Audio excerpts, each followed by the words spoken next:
साथियों welcome back. आप सभी लोगों का बहुत बहुत स्वागत है मेरे यूट्यूब चैनल पर। चलिए हम लोग एक बार फिर उपस्थित हैं नवजीवन कैंपस के ऑनलाइन क्लास में और आज हम लोग देखेंगे समान विज्ञान का एक महत्वपूर्ण क्वेश्चन आवर। पिछले क्लास में समान विज्ञान के भौतिकी का एक बहुत महत्वपूर्ण टॉपिक हमने कंप्लीट किया था, जिसको हम लोग फ्रिक्शन या घर्षण फोर्स के रूप में देखा। तो चलिए घर्षण से संबंधित एक क्वेश्चन आवर देखते हैं, जिसको 10 के दम के रूप में 10 क्वेश्चन आपके एग्जाम के लिए बहुत इंपॉर्टेंट, जो पूरे घर्षण चैप्टर के कॉन्सेप्ट को क्लियर कर देगा। जो पढ़ा है उसको रिवीजन कर देगा और आपका कॉन्सेप्ट और मजबूत हो जाएगा। तो जो भी सवाल इससे पूछे जाएंगे घर्षण से रिलेटेड, चाहे वो ऑब्जेक्टिव हो या न्यूमेरिकल्स हो, वो सब आप आसानी से बना पाएंगे।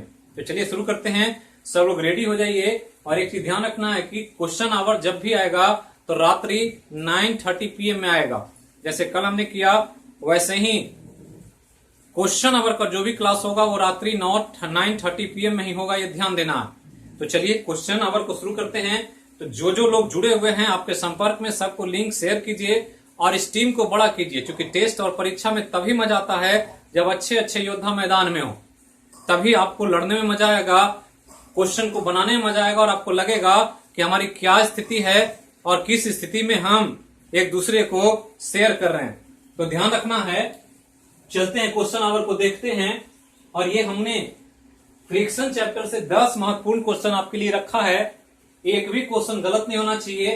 कुछ क्वेश्चन का कॉन्सेप्ट थोड़ा गहराई से लिया गया है ताकि आपको घर्षण का पूरा कॉन्सेप्ट क्लियर हो जाए और समझ में आए। तो चलिए शुरू करते हैं। क्वेश्चन बनाने के साथ साथ कॉन्सेप्ट को समझने का प्रयास करें।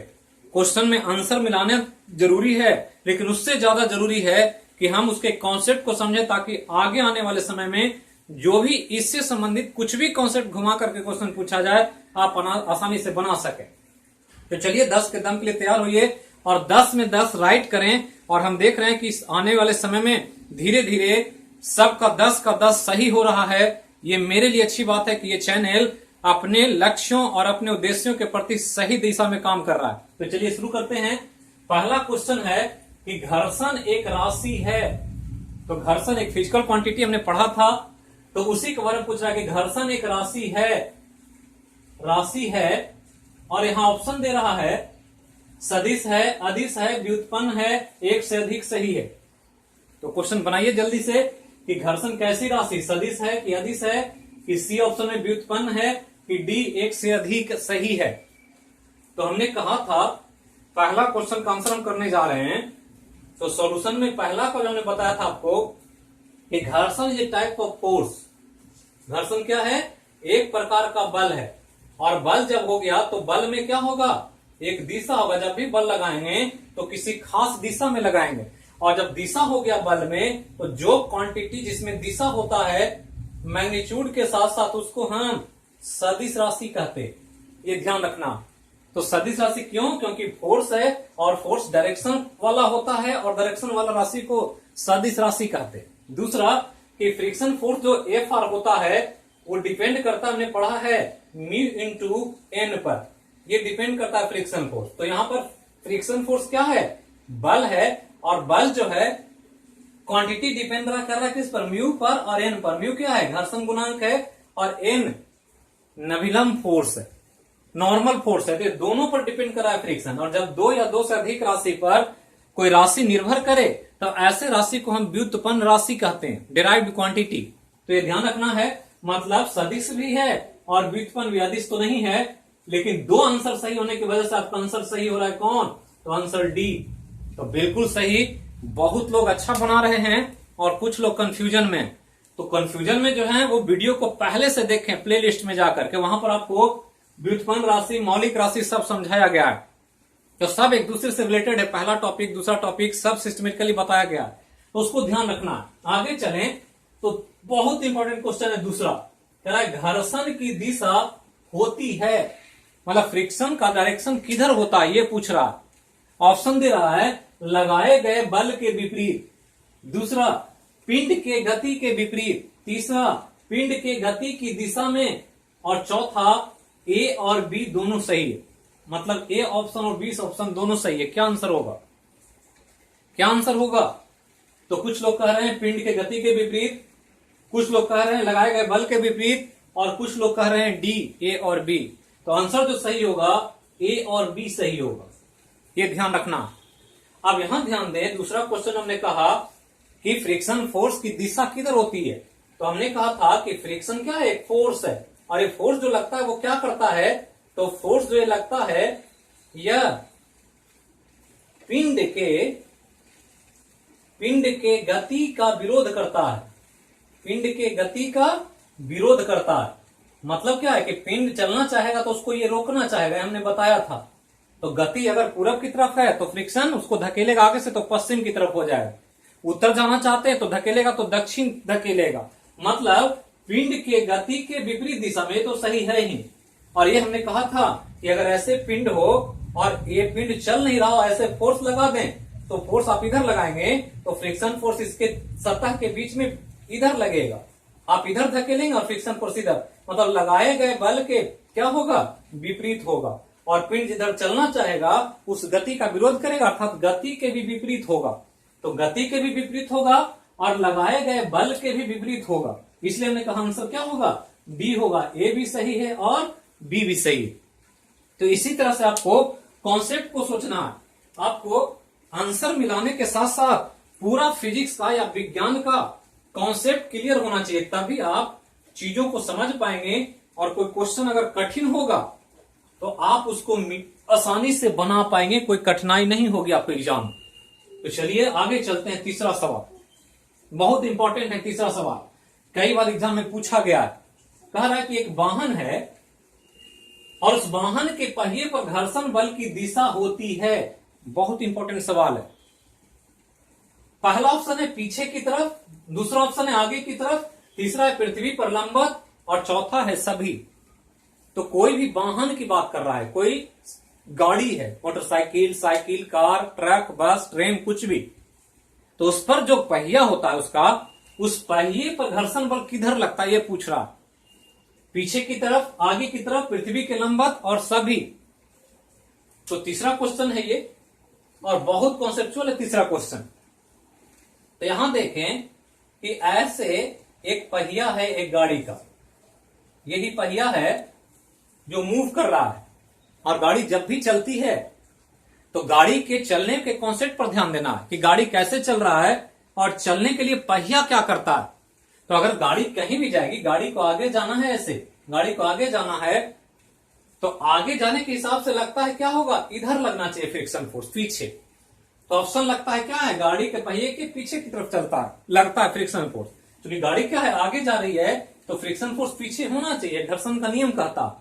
लेकिन गाड़ी आगे जाए इसके लिए पहिया क्या करेगा, तो पहिया ऐसे घूमेगा, ऐसे ये ऐसे चक्कर काटेगा, तो ऐसे घूमेगा, गाड़ी को आगे ले जाए। तो ये सड़क है ऐसे, तो सड़क और पहिया पर ध्यान दें कि ये सड़क और पहिया जहां पर सटा हुआ है, तो पहिया किधर जा रहा है, पहिया ऐसे पीछे मूव कर रहा है, मतलब ऐसे घूमेगा।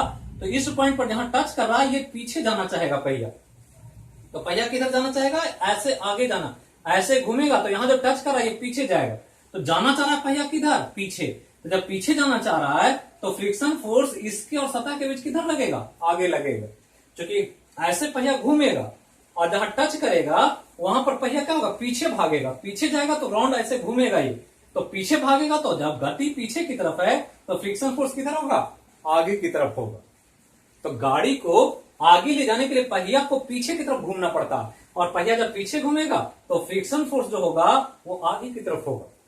तो कभी भी पीछे आंसर नहीं करना है, आंसर क्या करना है, आगे की तरफ करना, मतलब आंसर बी होगा सही। तो तीसरा सवाल। चौथा सवाल की तरफ चले, बहुत इंपॉर्टेंट, जो आपको समझाया गया था कॉन्सेप्ट में। कह रहा है एक पिंड पर 50 न्यूटन का बल लगाया जाए, एक पिंड पर 50 न्यूटन का बल लगाया जाए और पिंड चलने की स्थिति में हो तो घर्षण बल होगा डैश। बताइए। ऑप्शन है ए में 50 न्यूटन, बी में 50 न्यूटन से कम, सी में 50 न्यूटन से अधिक, और डी में कोई नहीं। क्या क्वेश्चन कह रहा है, तो क्वेश्चन जो कह रहा है उसको यहां फिगर से समझें। फिगर ही आपके लिए सबसे इंपॉर्टेंट है। फिगर आप समझ जाएंगे किसी भी फिजिक्स का क्वेश्चन का, तो आप आसानी से हल कर पाएंगे। अब यहां क्या करा कि एक पिंड है ऐसे, और पिंड पर एक बल लग रहा है कितना का, 50 न्यूटन का। ऐसे 50 न्यूटन का बल लगाया जाए। क्वेश्चन नंबर 4 है, तो 50 न्यूटन का बल से आप धकेलना चाह रहे और धकेला तो ये पिंड क्या हो गया, चलने की स्थिति में आ गया। चलने की स्थिति में मतलब चल नहीं रहा है, अभी चलने की स्थिति में, जस्ट रेडी टू गो है, अब चल देगा। बिगिन टू मूव मतलब अब रेडी है, अब कुछ भी थोड़ा सा फोर्स लगाएगा तो चलने लगेगा। तो हमने बताया था घर्षण में कि जब पिंड पर बल लगाया जाए और पिंड चले नहीं लेकिन चलने की स्थिति में आ जाए तो कौन घर्षण बल, कौन घर्षण बल, आंसर करें। स्थैतिक, चरम, गतिज, कौन घर्षण बल। तो चरम घर्षण बल हमने बोला था कि ये मैक्सिमम है, इसके बाद आप करेंगे तो चलने लगेगा। और चरम घर्षण बल भी स्थैतिक घर्षण बल है। और हमने कहा था कि स्थैतिक घर्षण बल जो होता है उसका मान अगर पिंड में विराम में है तो ये लगाए गए बल के बराबर होता है। जितना बल लगाएंगे उसी के बराबर एकदम फोर्स लगेगा फ्रिक्शन का। तो स्थैतिक घर्षण बल है और पिंड चल नहीं रहा है, विराम में है। स्थैतिक के साथ साथ चरम भी है, चरम भी है और स्थैतिक भी है, दोनों है। और चल नहीं रहा है तो जितना बल लगाएंगे वही उसका फ्रिक्शन फोर्स होगा। तो लगाया कितना, 50 न्यूटन। तो इसके सतह के बीच इधर जो फ्रिक्शन फोर्स लगेगा इसका मान भी क्या होगा, 50 न्यूटन ही होगा। तो आंसर हो जाएगा चौथा का 1। तो देख रहे हैं कॉन्सेप्ट कैसे पूछा गया है। और ये सब हमने आपको क्लास जो कराया गया है उसमें सब कुछ हमने आपको समझाया है।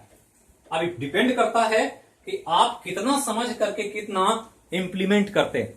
अगर इंप्लीमेंट अच्छा नहीं करेंगे तो फिर पढ़ाने से कोई फायदा नहीं। और एक चीज हम देख रहे हैं कि क्लासेस चलता है तो ज्यादा बच्चे देखते हैं और क्वेश्चन अगर होता है तो बच्चे भाग जाते हैं, खोलते हैं और फिर गायब हो जाते हैं। तो जैसे जैसे आप क्वेश्चन से दूर होंगे आपकी तैयारी उतनी ही कमजोर हो जाएगी। तो मैदान में लड़ने के लिए तैयार रहें। एक योद्धा का काम है पूरी तैयारी के साथ युद्ध में जाना। युद्ध से भागेंगे तो असफलता ही हाथ लगेगी। और इसी रूप में आपको ध्यान रखना। तो चलते हैं 5वां सवाल की तरफ। देख रहे हैं कि जो भी सवाल दिया गया है सब कॉन्सेप्ट से जोड़कर है। कह रहा है कि सबसे बड़ा घर्षण बल इनमें से कौन है, मैक्सिमम या सबसे बड़ा फ्रिक्शन फोर्स कौन है, मैक्सिमम फ्रिक्शन फोर्स। ऑप्शन है स्थैतिक, गतिज, विसर्पी, लोटनी। कौन बड़ा घर्षण बल है, कौन बड़ा घर्षण बल है सबसे बड़ा इनमें से। ऑप्शन है स्थैतिक, गतिज, विसर्पी, लोटनी। बहुत लोग बता रहे हैं और बहुत लोगों का सही है। और हम बार बार कहते हैं कि दूसरे के आंसर को देख कर आंसर ना करें, अपने कमाई पर, अपने मेहनत पर विश्वास रखें। 2 रुपया कमाते हैं तो 2 रुपया में खुश रहें, ध्यान रखें। और कमाने का प्रयास करें लेकिन किसी दूसरे का लेने का प्रयास ना करें। तो ध्यान रखना है कि ये एक इंपॉर्टेंट क्वेश्चन है कि सबसे बड़ा घर्षण बल कौन है, स्थैतिक है, गतिज है, विसर्पी है, लोटनिक है।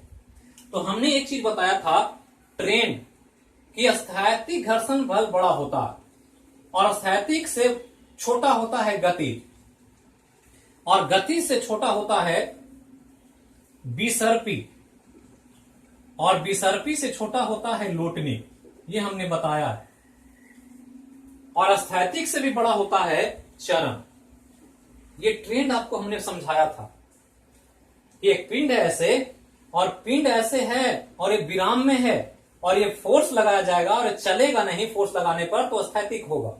फोर्स अगर मैक्सिमम हो जाएगा, मतलब हमने अभी पढ़ा था कि 50 न्यूटन लगाया लेकिन चला नहीं, अब लेकिन चलने को है, तो ये 50 न्यूटन स्थैतिक तो है ही, लेकिन स्थैतिक के साथ साथ चरम भी है। तो स्थैतिक का जो मैक्सिमम वैल्यू होता है वो चरम होता है। ये हमने समझाया है आपको। और जब इससे बड़ा फोर्स लगाना तो चलने लगेगा। हमने कहा था कि साइकिल को पहला पैडल मारते हैं तो बहुत ताकत लगता है, फिर जब पैडल चलने लगता है साइकिल तो धीरे धीरे भी पैडल मारेंगे तो साइकिल चलेगा। गाड़ी में हमने कहा था कि गाड़ी में फर्स्ट गियर बहुत स्ट्रांग होता है क्योंकि उसको विराम से गति में लाना होता है। और जब गति एक बार पकड़ लिया तो अब उतना फ्रिक्शन नहीं होगा क्योंकि इंटरलॉकिंग नहीं होगा 2 सतह के बीच। तो हमेशा स्थैतिक से छोटा होता है गति। और गति में हमने कहा था कि जब फिसल कर चलेगा तो और फ्रिक्शन कम होगा। जब सतह में फिसलन होगा, तेल गिरा हुआ हो, मोबिल गिरा हुआ हो, काई लगा हुआ हो, साबुन लगा रहे हो, मछली पकड़ रहे हो तो छिटकता है, चीजें फिसलता है, चिकनाई आ जाती है। तो चिकनाई से क्या फ्रिक्शन कम गया और घर्षण कम गया। और हमने कहा था कि जब लुढ़क कर चलेगा कोई चीज तो सतह से के बीच कॉन्टेक्ट बहुत कम टाइम के लिए होता है, तो लुढ़कता रहता है, तो जिसके कारण और घर्षण बल घटता है। तो ये सबसे बड़ा है और सबसे बड़ा के साथ ही घटते हुए क्रम में। तो स्थैतिक में सबसे बड़ा चरम, लेकिन यहाँ चरम ऑप्शन में नहीं है, तो चरम ऑप्शन में नहीं है तो आंसर क्या होगा? स्थैतिक होगा। ये ध्यान रखना, स्थैतिक से छोटा गतिज और गति से छोटा विसर्पी, विसर्पी से छोटा लोटनिक। ट्रेंड याद रखना, तभी आप सवाल बना पाए। अब चलते हैं छठा, कह रहे हैं इनमें से कौन छोटा घर्षण बल कौन है? इनमें से कौन छोटा घर्षण बल है? कौन दो बार लिखा गया। इनमें से छोटा घर्षण बल कौन है, ये पूछ रहा। क्या आंसर होगा? ऑप्शन दे रहा है गतिज, स्थैतिक, विसर्पी, लोटनिक। तभी तो समझा दिए थे इसके पहले वाले क्लास क्वेश्चन में, 5वां में, कि ये घटता हुआ क्रम है। तो यहाँ क्या है? गतिज दिया है। गतिज स्थैतिक से क्या होता है? छोटा होता है। स्थैतिक सबसे बड़ा है, और गतिज में विसर्पी फिसल कर होगा तो और छोटा, और विसर्पी से छोटा लोटनिक। मतलब सबसे छोटा कौन? लोटनिक। ये चारों ऑप्शन, तो ये ध्यान रखना है कि सबसे छोटा कौन है? लोटनिक है यहाँ। अब चलते हैं 7वां क्वेश्चन की तरफ। क्या कह रहा है 7वां क्वेश्चन? जो भी क्वेश्चन दिया गया है, देख रहे हैं कि जो भी पढ़ाया गया वही है, और यही एग्जाम में पूछेगा आपसे, कुछ अलग नहीं पूछेगा। तो बार बार लोग कहते हैं क्या पढ़े सर, क्या कौन सा क्वेश्चन बना ले, कौन सा प्रैक्टिस सेट बना ले। तो जितना कराया जाए उतना तो आपको आना चाहिए। इतना अगर कमांड है तो कोई भी क्वेश्चन साइंस का आपसे छूटेगा नहीं, चाहे वो साइंस हो, साइंस में फिजिक्स हो, चाहे केमिस्ट्री हो, चाहे बायो या करंट अफेयर जो बताया जा रहा है वो। तो जो टॉपिक खत्म होता है उसका क्वेश्चन आवर इमीडिएटली होता है, और क्वेश्चन आवर का टाइमिंग ध्यान रखना है कि 9:30 PM में होगा, ये ध्यान रखना। तो आगे चलते हैं, 7वां क्वेश्चन देखते हैं। और 7वां क्वेश्चन बहुत इंपॉर्टेंट है आपके लिए। क्या कह रहा है? कहता है कि घर्षण गुणांक का मान अधिक होगा।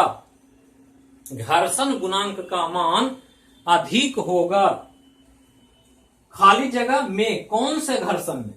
ऑप्शन दे रहा है गतिज घर्षण में, दूसरा ऑप्शन है स्थैतिक घर्षण में, तीसरा विसर्पी में, और चौथा है सभी में समान होगा। म्यू का मान पूछ रहा है। घर्षण गुणांक हमने पढ़ा था, घर्षण गुणांक क्या होता है? तो घर्षण गुणांक जो होता है यह म्यू होता है। म्यू का सिंबल हमने बताया था, यही म्यू है। इसका मान पूछ रहा है कि सबसे अधिक होगा किसमें? गतिज में, स्थैतिक में, विसर्पी में, या सभी में समान होगा। तो हमने कहा था कि किसी पिंड पर फोर्स लगाने से घर्षण बल लगता है या गति में घर्षण बल लगता है, और वो घर्षण बल Fr जो होता है फ्रिक्शन फोर्स, वो डायरेक्टली प्रोपोर्शनल N होता है, हमने बताया। इसी को जब सॉल्व करते हैं तो Fr बराबर म्यू इंटू N, और यही म्यू क्या है? घर्षण गुणांक है। तो म्यू बराबर क्या होगा? तो म्यू बराबर होगा Fr और बटा N, जहां हमने कहा था क्या है? ये घर्षण बल है, और घर्षण बल के साथ नीचे में क्या है? तो ये अभिलंब बल है। यही हमने समझाया था आपको जब हम क्लास ले रहे थे किसका? फ्रिक्शन का। तो घर्षण बल और अभिलंब बल, एन क्या होता है? तो किसी पिंड पर जो सतह के द्वारा परपेंडिकुलर ऊपर फोर्स लगाया जाता है वो अभिलंब बल होता है। जैसे यहां देखें, ऐसे हमने कहा था कि अगर ये एक प्लेन पर एक पिंड को रखेंगे तो mg से नीचे दबाएगा, और ये सतह इसको n फोर्स से क्या करेगा? ऊपर देखेगा, और ये दोनों क्या होगा? बराबर होगा। तो यही n है। तो यहां देखिए म्यू का मान, और कह रहा है म्यू घर्षण गुणांक का मान अधिक होगा किसमें? गतिज में, स्थैतिक में, विसर्पी में, सभी में समान। तो म्यू का मान डिपेंड कर रहा है किस पर? घर्षण बल पर, और साथ ही अभिलंब बल पर। तो n क्या है? पिंड का वेट है ये mg, ये तो कभी बदलेगा नहीं। पिंड चल रहा हो, रुका हुआ हो, फिसल कर चले, सरक कर चले, वो उसका भार नहीं बदलेगा। अगर मेरे शरीर का भार 50 kg फोर्स है तो हम चलते होंगे तो भी 50 kg होगा, रुके होंगे तो भी 50 kg फोर्स होगा, या हम फिसल जाए तो भी 50 kg फोर्स होगा, या हम लोट कर चले तो भी 50 kg होगा। तो 50 kg फोर्स का वजन लगेगा हमेशा, ये तो नहीं बदलेगा, ये तो फिक्स है। बदलेगा कौन? फ्रिक्शन, क्योंकि अलग अलग कंडीशन में फ्रिक्शन बदलता। और हमने अभी बताया कि किस कंडीशन में किसका फ्रिक्शन ज्यादा, किसका कम। मतलब इसका मान बढ़ेगा तो म्यू का मान बढ़ेगा, और इसका मान घटेगा तो म्यू का मान घटेगा। घर्षण बल बड़ा होगा तो म्यू भी बड़ा होगा, और घर्षण बल छोटा होगा तो म्यू भी छोटा होगा। तो अब यहां डिसाइड करना कि कौन सा घर्षण बल बड़ा है, सब बताया गया अभी इसके पहले के क्वेश्चन। तो घर्षण बल सबसे बड़ा स्थैतिक होता है, और स्थैतिक में सबसे बड़ा चरम होता है। तो चरम तो ऑप्शन में है नहीं, स्थैतिक है तो स्थैतिक लेंगे। अब स्थैतिक में यहाँ जो लेंगे घर्षण बल ये बड़ा होगा सबसे। अब जब ये बड़ा होगा, नॉर्मल फोर्स सबके लिए बराबर है, तो भाग देंगे तो म्यू का मान क्या होगा, सबसे अधिक, और इसको म्यू एस कहा जाता है, स्थैतिक घर्षण गुणांक।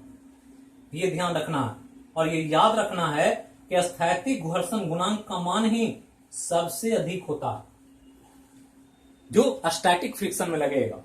इससे छोटा ये है, इसलिए एफ आर का मान छोटा होगा तो म्यू का मान छोटा हो जाएगा, और इससे भी छोटा ये है तो फ्रिक्शन फोर्स छोटा होगा तो और म्यू का मान छोटा हो जाएगा। और यहां तो सभी समान हो नहीं सकता क्योंकि फ्रिक्शन फोर्स अलग अलग। तो ये ध्यान रखना है घर्षण गुणांक का मान, म्यू का मान। अब आगे चले तो 8वां सवाल एक न्यूमेरिकल, और न्यूमेरिकल हमने इसलिए दिया है कि एनटीपीसी वगैरह में या अभी जो ग्रुप डी का रेलवे का एग्जाम होने वाला है उसमें बहुत सारा सवाल आपसे पूछा जा सकता है। इसलिए थोड़ा सा आपको इस क्लास के माध्यम से बीपीएससी, बिहार दरोगा, एनटीपीसी सब की तैयारी आप कर सकते हैं। किसी के लिए अलग से पढ़ने की जरूरत नहीं है, सारा बेसिक जीरो लेवल से आप एडवांस लेवल तक देख रहे हैं। तो चलिए 8वां सवाल देखते हैं क्या कह रहा है 8वां।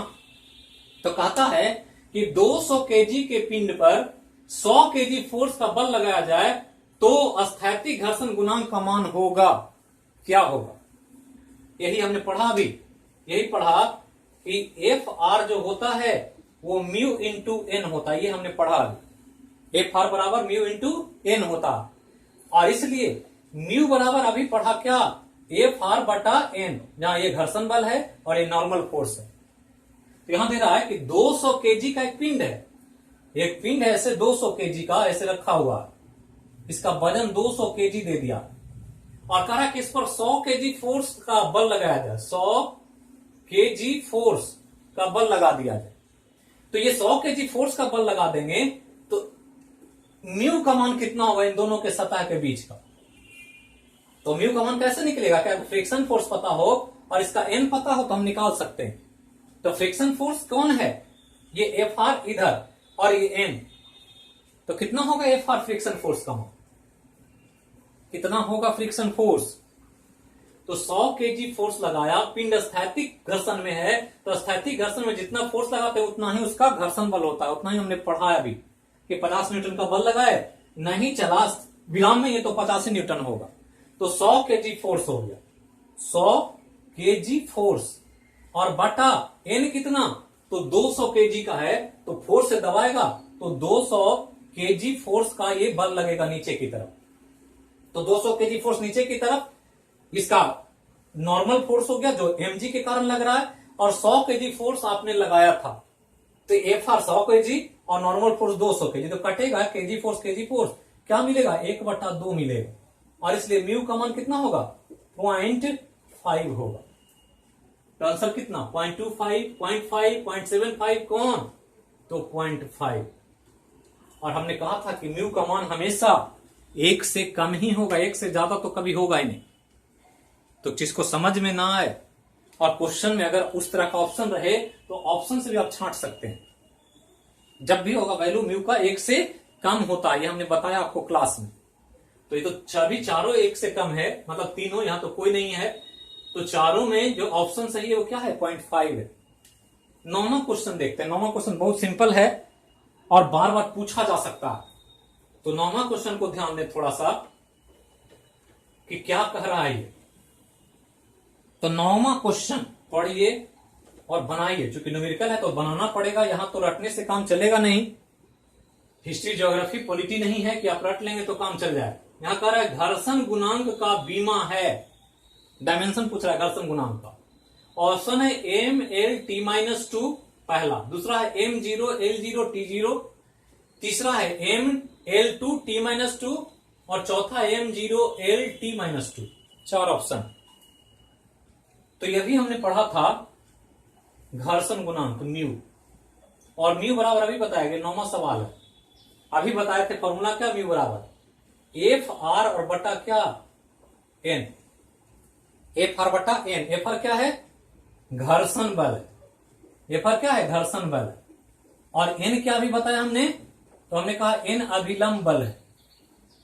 तो ये दोनों बल है। तो बल बल है तो बल बल कटेगा तो अभी क्या मिला था, संख्या मिला था। मान लिया एक है 5 न्यूटन और एक है 15 न्यूटन, तो काटेंगे तो क्या मिलेगा, 1/3 मिलेगा। यूनिट तो कट जाएगा, बल का न्यूटन कटेगा तो यूनिट नहीं मिलेगा। तो संख्या है जो हमने कहा 1 से कम होता। जब संख्या हो गया तो हमने कहा है कि जब संख्या आ जाए किसी राशि का तो इस संख्या का न तो बीमा होता है और न ही इसका कोई इकाई होता। एक बीपीएससी में पूछा है अभी 65वीं में 3 क्वांटिटी पूछा था और राशि से 3 सवाल पूछे गए थे 65वीं पीटी में, और उसमें 3 में से 2 सवाल इसी तरह का था जिसका ना तो कोई बीमा होता है ना कोई इकाई होता। तो जब बीमा ना हो तो ऐसे राशि को जब बीमा में दर्शाना होता है तो एम का वैल्यू 0, एल का वैल्यू 0, टी का वैल्यू 0 ऐसे दर्शाते हैं। और ऐसे लिख देंगे तो मतलब समझ लेगा कि वो बीमाहीन राशि है, क्योंकि ना तो इसमें मास है, ना लेंथ है, ना टाइम है, कुछ भी नहीं। तो ऑप्शन क्या हो जाएगा बीमाहीन राशि का, M0 L0 T0। यही तो है 9वां सवाल। कितना सही हुआ अभी तक सब लोगों का। सब ईमानदारी से अपने अपने आंसर को बताएं। ज्यादा करके बता देने से आपकी तैयारी अच्छी नहीं हो जाएगी और उससे आप खुशफहमी ना पाले। अपने तैयारी पर हम कह रहे हैं बार बार विश्वास रखें। 10 में 4 सवाल बनता है और अगर 4 आपके पढ़ाई से बनता है तो आपको एक अलग तरह का सेटिस्फेक्शन होगा कि हमने जितना पढ़ा था उतना बनाया। और अगर आप 4 बनाएं और ये बोल दें कि सर हमने 9/10 कर दिया, 9 सही कर दिया, तो आपका दिल जो है ना बहुत आपको कचोटेगा, गिल्टी फील होगा। क्योंकि आप जो काम करते हैं उसमें दिल बहुत मायने रखता है। हार्ट आपका साथ दे रहा है कि नहीं दे रहा। एक शराबी जो शराब पीता है, क्या शराब का पैक जब हाथ में उठाता है तो दिल कहता है कि नहीं पियो, इसके पीने से किडनी लीवर डैमेज हो जाता है। लेकिन हम अपने दिमाग का काम लेते हैं और कहते नहीं पी लिया जाए, जो होगा देखा जाए। जब घूंट मारेंगे तो दिल कहेगा कि नहीं ये जो पी रहे हो ये गलत पी रहे हो, और उस स्थिति में जबरदस्ती पी लेंगे तो फाइनली आपको जो नुकसान होगा तो आप दिखता ही है। तो उसी तरह से जब गलत करते हैं तो दिल जवाब देता है। ये अलग बात है कि हम उस दिल की बात को सुन नहीं पाते कि दिल जो कह रहा है उसको हम फॉलो करें, और उस रूप में अगर काम करेंगे, दिल की आवाज को सुनेंगे, तो आप जीवन में बहुत आगे जाएंगे। ध्यान रखना, तो ये ध्यान देना है। अब यहां पर 10वां सवाल को देखें, थोड़ा सा अलग तरह का दिया हमने। कॉन्सेप्ट सिंपल है लेकिन क्वेश्चन को दिखाने का तरीका कठिन है। बहुत सारे तो देख कर ही भाग जाएंगे, क्वेश्चन को छुएंगे भी नहीं कि ये बनेगा हमसे। अगर एग्जाम में दे दिया जनरल कंपटीशन में तो 100 में 90 लड़के देखेंगे भी नहीं और कहेंगे बाहर निकल के कि एकदम क्वेश्चन जो है आउट ऑफ सिलेबस दे दिया, अनाप शनाप पूछ दिया है, और ऐसा क्वेश्चन से कौन से बनेगा, हमसे तो स्कोर ही नहीं हुआ। तो क्वेश्चन क्या कह रहा है इसको समझे। कह रहा है कि एक पिंड है, ये ऐसे सतह पर रखा हुआ है टेबल पर जिसका मास है 12 केजी, और एक पुली लगाया गया है। पुली से एक फीता जुड़ा हुआ है ऐसे, और इस फीते से एक दूसरा पिंड को लटकाया गया। ऐसा होता है बहुत सारा काम घर में, जो किसान फैमिली से होंगे ऐसा पुली पर काम होता है। मोटर में, थ्रेसर में, गेहूं काटने में, चावल निकालने में, सब जगह यूज होता है। तो पुली लगा हुआ, एक पुली से बेल्ट से एक पिंड बंधा हुआ है और इस पुली के बेल्ट से दूसरे सिरे पर एक दूसरा पिंड लटकाया गया। इस जो लटक रहा है उसका द्रव्यमान 8 केजी है, और जो यहां बैठा हुआ उसका द्रव्यमान 12 केजी। अब जब लटकाया गया तो ये पिंड जो है चल नहीं रहा है, लेकिन चलने की स्थिति में, रेडी टू गो है। चल नहीं रहा है लेकिन चलने की स्थिति में अगर इसको थोड़ा सा वजन बढ़ा दिया जाएगा तो ये घसकने लगेगा, इसके भार से ये आगे बढ़ने लगेगा। तराजू में ऐसे ही होता है कि तराजू में जब तक बाट बराबर है तो पलड़ा बराबर रहता है, थोड़ा सा वजन बढ़ाएंगे तो झुकेगा पलड़ा। वैसे ही कि अगर ये बांस को अगर थोड़ा भी बढ़ा दिया जाए तो चलने लगेगा, लेकिन इतना किया गया है कि ये चल नहीं रहा। मतलब क्या है, अस्थैतिक घर्षण की स्थिति में। कौन गया, चूंकि हमने कहा विराम में जब रहेगा तो अस्थैतिक घर्षण होगा। तो कह रहा है कि इस स्थिति में घर्षण गुणांक निकालें यदि 12 केजी वाला पिंड चलने को तैयार हो। घर्षण गुणांक निकालना है, म्यू का मान। बिल्कुल सिंपल है, कुछ कॉन्सेप्ट अलग नहीं है, जो हमने पढ़ा है वही है। सोचने का नजरिया है। यही हम कहते हैं कि जो चीज हम जान लेते हैं वो आसान हो जाता, और जो चीज नहीं जानते वो बहुत कठिन लगता। और वही स्थिति यहाँ है कि बहुत लोग जो ऐसे क्वेश्चन नहीं देखा उनको लग रहा होगा कि बहुत सवाल कठिन, ऐसा करने का जरूरत ही नहीं। लेकिन बिल्कुल सिंपल स्थैतिक घर्षण, स्थैतिक घर्षण का जो कॉन्सेप्ट पढ़ा है वही है। मतलब क्या है कि इस पर एक फोर्स लगाया जा रहा है लेकिन ये चल नहीं रहा। फोर्स लगाया जा रहा है लेकिन चल नहीं रहा है, यही कंडीशन है स्थैतिक घर्षण का। फोर्स लग किससे रहा है? तो इसके टेंशन से लग रहा। यहां पर टेंशन है, यहां पर टेंशन। पिंड आगे चलना चाहता है, फ्रिक्शन फोर्स इसके पीछे होगा, ये हमने पढ़ा है। सतह पर पीछे की तरफ आगे चलना चाहेगा, खींचेगा इसको, तो फ्रिक्शन फोर्स इधर एफ आर लगेगा, यही लगेगा। और ये एफ आर किसके कारण? इसके वेट के कारण। वेट के कारण टेंशन आ गया इस फीते में, और फीता का टेंशन यहां गया, टेंशन इसको खींचना चाहता। और ये टी और एफ आर क्या है? बराबर है, इसलिए चल नहीं रहा। क्योंकि हमने कहा स्थैतिक घर्षण में क्या होता है? टी और एफ आर क्या होता है? बराबर होता है। जितना फोर्स लगाएंगे इधर से उतना ही फ्रिक्शन फोर्स मिलेगा। तो ये कितना लगेगा फ्रिक्शन फोर्स इस पर? कितना फ्रिक्शन? स्थैतिक घर्षण तो फोर्स ये टेंशन से लग रहा है। टेंशन कहां से मिल रहा है? तो ये इसके वेट से मिल रहा है। वेट बराबर mg। mg कितना? तो 8 इंटू जी। ये कितना? टेंशन जो ये mg लग रहा है, ये टेंशन t बराबर क्या है? mg है। और t कितना है? तो वेट 8 kg, तो 8 गुना g। g क्या है? गुरुत्वीय त्वरण। तो टेंशन का मान यही इतना लग रहा है जिसके कारण इस पर खिंचाव है। और हमने कहा ये t जो होगा ये t एफ आर के बराबर होगा। मतलब t अगर 8g ले रहे हैं तो एफ आर भी 8g होगा। क्यों? क्योंकि स्थैतिक घर्षण है। हमने कहा था 50 न्यूटन का बल लगाएं और 50 न्यूटन ही आपको फ्रिक्शन फोर्स मिले तो स्थैतिक घर्षण होता। बिल्कुल सिंपल है, वहां लिखा हुआ इसलिए आसान लगा, यहां पर चित्र में दे दिया तो कठिन लग रहा है। तो चित्र वही है, t का मान 8g है, 8g लगा और चल नहीं रहा तो इसका फ्रिक्शन फोर्स भी 8g ही होगा। तो म्यू कितना होगा ये पूछ रहा। और म्यू बराबर हम पढ़े हैं क्या? एफ आर और इंटू क्या? N. F R into N, F R बटा एन, ये हमने पढ़ा है म्यू का मान। तो एफ आर निकाल चुके 8g, और एन कितना? तो इसका एन कितना? एन इधर w बराबर mg नीचे की तरफ, और सतह जो इस पर लगाएगा ऊपर ये एन होगा। ये सतह जो लगाएगा ये एन होगा। तो ये एन और ये mg बराबर है। मतलब एफ आर कितना है? तो एफ आर हमने निकाला था कि टी बराबर एफ आर 8g, तो 8g, और एन कितना? तो mg इसके बराबर, तो 12g। तो 12g, तो जी कटा, तो म्यू बराबर कितना? तो 8/12। 8/12 को भाग दे तो 4 मल्टीप्लाई 2 मल्टीप्लाई 4 करेंगे तो 8 हो जाएगा, और ये करेंगे तो कितना होगा? एफ आर बराबर 8/12। तो 8/12 करेंगे तो कितना होगा? 4 मल्टीप्लाई 2, 4 मल्टीप्लाई 2 और 4 मल्टीप्लाई 3, तो 4/3 हो। 8/12 को भाग देंगे कितना होगा? ये 8/12 को भाग देंगे तो ये हो जाएगा 12 से भाग दे देते हैं तो पॉइंट लगाएंगे, तो 12 शून्य होगा, 12 छक 72, और फिर 8 आएगा 12 छक 75, तो डायरेक्ट ही भाग दे देते हैं। तो आंसर कितना होगा? ये 0.022, 0.22, 0.33, 0.55, 0.66। तो आंसर कितना आ रहा है? 0.66। मतलब कितना? तो ये कितना हो जाएगा? ये 0.66 कर रहे हैं तो क्यों आ रहा है? क्योंकि इसको काटेंगे तो 2 बटा कितना? 3। 2 मल्टीप्लाई 4 8 होता है, और 3 मल्टीप्लाई 4 12 होता है। 2/3 से भाग दें तो वही आएगा, 3 से भाग देंगे तो 6 मतलब लगेगा, तो 0.66 होगा आंसर। कितना? डी। तो ये हम कह रहे हैं वही चीज है स्थैतिक घर्षण का, कुछ अलग नहीं है, सेम कॉन्सेप्ट है। और सेम कॉन्सेप्ट के आधार पर क्वेश्चन पूछा गया।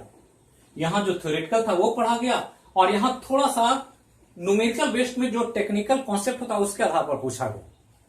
ये लैंग्वेज के रूप में क्वेश्चन लिखा गया, यहाँ चित्र के रूप में लिखा गया। तो थोड़ा सा कॉन्सेप्ट को एडवांस करें। अगर आप रिजल्ट लेना चाहते हैं आज के समय में, तो थोड़ा सा कोई भी विषय पढ़ते हैं तो थोड़ा एडवांस पढ़ने का प्रयास करें।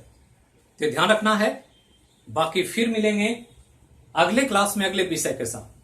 क्वेश्चन आवर में जरूर पार्टिसिपेट करें जब भी हो। हमने कहा कि इसका कोई टाइमिंग नहीं होता है, जब भी हमको मन करता है हम लेते हैं। लेकिन अभी तो आपको पता हो जाता है कि चैप्टर खत्म हो गया तो क्वेश्चन आवर होने वाला, ये ध्यान दें। और क्वेश्चन आवर जब भी होगा रात्रि 9:30 PM में होगा। तो एक बार देखें, बनाएं और कॉन्सेप्ट को समझें। फिर मिलते हैं अगले क्लास में। जहां रहें, स्वस्थ रहें, सुरक्षित रहें और अपने अपने लक्ष्य के प्रति ईमानदारी से लगे रहें और देश की एकता अखंडता के लिए बोलें जय हो मैया की। Thank you.